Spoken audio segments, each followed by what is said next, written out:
নমস্কার বন্ধুরা, কুকিং মেহফিলের আরও একটা নতুন রেসিপিতে আপনাদের সকলকে স্বাগত জানাই। আজকে হাজির হয়েছি খুবই মজাদার একটা ভর্তার রেসিপির সঙ্গে। বানিয়ে দেখাবো আলু টমেটো ভর্তা। দুটো বড় সাইজের আলুকে আমি আগেই সেদ্ধ করে নিয়েছি এবং সেটাকে আমি 4টে টুকরে ভাগ করে নিয়েছি। এবার দুটো টুকরো আমি গ্রেট করে নেব, মানে একটা বড় আলুকে আমি গ্রেট করে নিচ্ছি, আর একটা আলুকে কিন্তু আমি রেখে দেবো, গ্রেট করব না। দেখুন, গ্রেটারের আমি মোটা যে অংশটা রয়েছে সেই দিকে আমি গ্রেট করে নিলাম।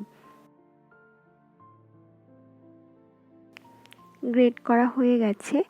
এবার বাকি যে আলুটা রয়েছে এটা আমি হাতের সাহায্যে ছোট ছোট টুকরো করে ভেঙে দিচ্ছি। দেখুন, আঙুলের সাহায্যে আমি ছোট ছোট টুকরো করে কেটে নিচ্ছি আলুটাকে।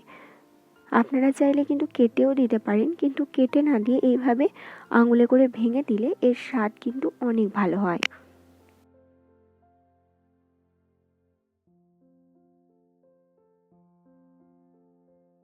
দেখুন, আলুটা কিন্তু আমার একদম রেডি হয়ে গেছে। এবার ভর্তাটা বানিয়ে নিচ্ছি। ওভেনে কড়াই চাপিয়ে কড়াইয়ের মধ্যে দিয়ে দিলাম প্রায় অনেকটা পরিমাণ সর্ষের তেল। তেলটাকে একটু ভালো করে গরম করে নিয়ে এর মধ্যে দিয়ে দিলাম দুটো শুকনো লঙ্কা। লঙ্কাটাকে একটু লাল লাল করে ভেজে নেব। লঙ্কা থেকে যখন একটা সুন্দর ভাজা গন্ধ বের হবে সেই পর্যায়ে আমি লঙ্কাটাকে তুলে নিচ্ছি। কড়াইয়ে তেলটা একটু কমিয়ে দিয়েছি। এবার তেলটা যখন একটু ভালো করে গরম হয়ে যাবে সেই পর্যায়ে আমি তেলের মধ্যে দিয়ে দিচ্ছি একটা বড় সাইজের টমেটো। টমেটোটাকে আমি 3টে স্লাইসে কেটে নিয়েছি। দেখুন, রাউন্ড শেপেই কেটে নিয়েছি। আর এর মধ্যে দিয়ে দিচ্ছি 3টে রসুন।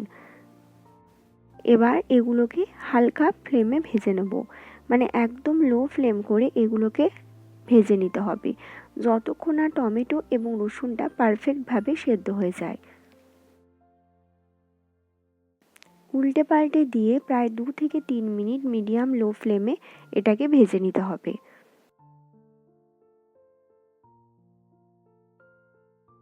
দেখুন, ভেজে নেওয়া হয়ে গেছে। টমেটোটা এবং রসুনটা একদম পারফেক্টভাবে সেদ্ধ হয়ে গেছে। এই পর্যায়ে আমি এগুলোকে তুলে নিচ্ছি। সেম কড়াইয়ে আমি অ্যাড করে দিলাম আরও 1 টেবিল স্পুন সর্ষের তেল। তেলের বদলে আপনারা কিন্তু বাটারেও এটা বানাতে পারেন। বাটারে বানালে এর স্বাদ কিন্তু অনেকটা ভালো হয়।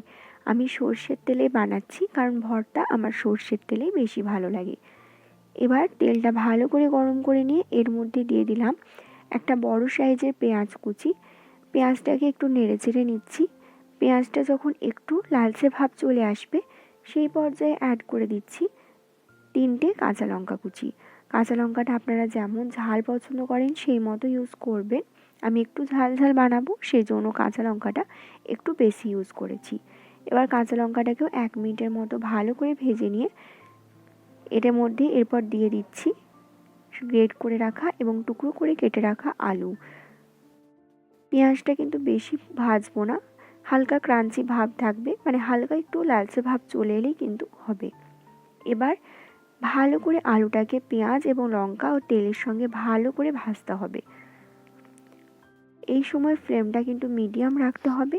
2 থেকে 3 মিনিট ভালো করে ভেজে নেওয়ার পরে এবার এর মধ্যে অ্যাড করে দিচ্ছি টমেটো। টমেটোটাকে আমি একটু ম্যাশ করে এর মধ্যে অ্যাড করে দিলাম আর দিয়ে দিয়েছিলাম সামান্য একটু জল। এবার সমস্ত কিছুকে খুব ভালো করে মেশাতে হবে। এই ভর্তাটাতে কিন্তু একটু তেলের পরিমাণটা বেশি লাগবে, তবেই কিন্তু ভর্তাটা খেতে ভালো লাগবে। এবার অ্যাড করে দিলাম স্বাদ মতো নুন। যেমন আপনার স্বাদ সেই মতো নুন কিন্তু এখানে দিয়ে দেবেন। দিয়ে দিলাম হাফ চামচ গরম মশলার গুঁড়ো। এবার সমস্ত কিছুকে ভালো করে একবার মিশিয়ে নিচ্ছি খুন্তির সাহায্যে। মেশানো হয়ে গেছে।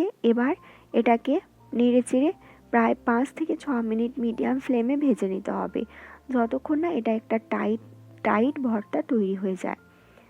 দেখুন, এই পর্যায়ে আমি অ্যাড করে দিচ্ছি ধনেপাতা কুচি। ধনেপাতা কুচিটা দিয়েও ভালো করে একবার মিশিয়ে নিচ্ছি। দেখুন, ভর্তাটা অনেকটাই শক্ত এবং টাইট হয়ে এসছে।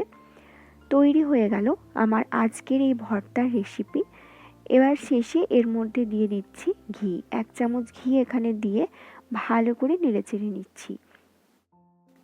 ঘিটা দিয়ে মেশানোর পরে এর মধ্যে অ্যাড করে দিচ্ছি প্রথমে যে লঙ্কাগুলো আমি ভেজে রেখেছিলাম সেই লঙ্কাগুলো গুঁড়ো করে এর মধ্যে দিয়ে ভালো করে মিশিয়ে নিচ্ছি।